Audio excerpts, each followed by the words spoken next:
accès aux soins c'est dramatique ce qui va nous arriver. Ici, dans cette salle, il y a des survivants qui le doivent à l'hôpital de Monceau. Il y a des qui le doivent à l'hôpital de Monceau. Donc, nous, ce que l'on dit, arrêtez pendant qu'il est encore temps. Madame Buzyn, aux Libération le 12 décembre, a fait une déclaration, il n'y a rien à retirer. Elle fait une autre déclaration devant des étudiants à Rennes, devant l'Assemblée d'étudiants en médecine. On n'a rien à retirer. Elle a fait plusieurs interventions télévisées. On n'a rien à retirer. Elle dit, il n'y a pas plus tard que 2 jours, il y a 2 jours, à Nevers, que l'accès aux soins est une priorité. Dites-le, si ce n'est pas vous qui pouvez le dire, qui va le dire? Dites-le, dites-lui, stoppez. On regarde la réforme, on discute de la réforme et on voit après. Arrêtez, parce que si vous arrêtez la chire ici, le vœu qui a été adopté à l'unanimité au Conseil de la communauté urbaine il y a 2 jours, il est clair et sans ambiguïté. Si la chire ferme à Monceau, les urgences fermeront. Ce n'est pas moi qui le dis, ce sont les premiers magistrats de la communauté urbaine Monceau. Donc, on ne va pas les soupçonner quand même de créer ou de faire peur. Non, ils le savent que le plan séquentiel que l'on peut regarder de partout, Clamcy est un exemple. Ils ne le font pas l'État. Clamcy est un exemple parlant. On a fermé la maternité, on a fermé la chirurgie et on réorganise les urgences en fermant la nuit et le week-end. Et on va se retrouver, ils vont se retrouver comme à Concarneau à la fermeture totale qui est la bataille aujourd'hui du collectif de Concarneau. On est exactement dans le même schéma. C'est-à-dire que la prochaine étape avec la fermeture de la chirurgie, c'est la fermeture des urgences la nuit et le week-end avant la fermeture totale. Le temps long qui est détenu par l'ARS, c'est un temps long qui joue contre nous, les populations. Il joue contre nous. Parce que, oui, à Clamcy, entre la fermeture de la maternité et de la chirurgie, il s'est passé 10 ans. Et le parcours est le même. C'est passé 10 ans, mais dans le même temps, on a eu 4 présidents, Chirac, Sarkozy, Hollande, aujourd'hui Macron. On ne sait pas qui gouverne dans ce pays. C'est qui? C'est les technocrates ou ce sont ceux qu'on le dit? Au vu de ce que Mme Buzyn a dit depuis le mois de décembre et qu'elle répète en boucle sur tous les plateaux, stop! Alors si vous, député de la 5e, vous ne pouvez pas être notre relais, qui va pouvoir le faire? Qui va pouvoir le faire? Alors, monsieur, je suis votre relais.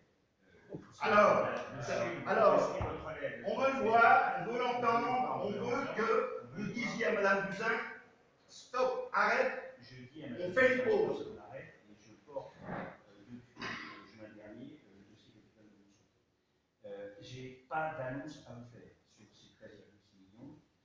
Il y a effectivement le dossier il y a toujours des échanges. Malheureusement, on ne peut pas être toujours transparent parce qu'il y a des échanges pour essayer d'avoir le but du jeu. Je vous ai expliqué, c'est d'obtenir la subvention la plus importante pour sauver l'hôpital de Monceau. Sur les urgences, c'est écrit par l'ARS en disant qu'il n'y aura pas de fermeture des urgences. C'est pas dans le... Il y a une question sur la chirurgie, notamment sur la chirurgie ambulatoire. Il y a un plan qui a été mis en place en juin dernier pour sauver la chirurgie à Monceau et donc de mettre que la chirurgie ambulatoire. Et pour ça, il fallait qu'il y ait une coopération sur l'ensemble du territoire pour permettre de conserver la chirurgie ambulatoire à Monceau. Le fait est que pendant ces 6 mois, la coopération, notamment la coopération avec Chalon, a été mal. C'est comme ça. La coopération se passe mal. Il y a le dossier toujours à l'étude. Est-ce qu'il y aura encore la chirurgie ambulatoire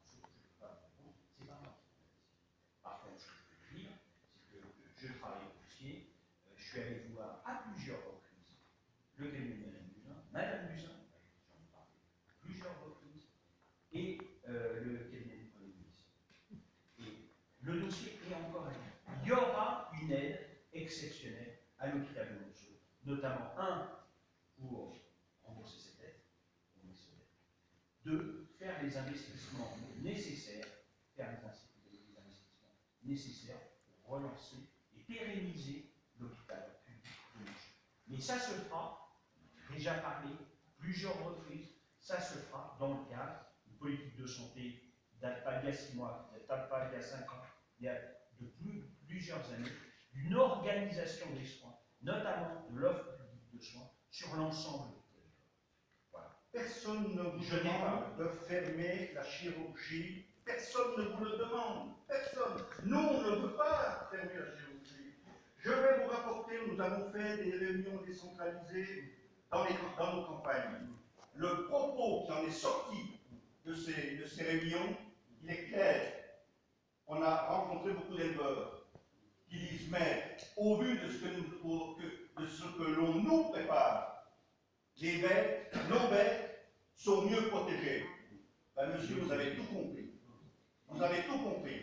Parce que quand vous regardez d'un point de vue d'une vision territoriale, qui veut dire aussi politique territoriale, que nos élus doivent s'approprier, là, c'est là la catastrophe qui est en train de se préparer. Elle est là, la catastrophe.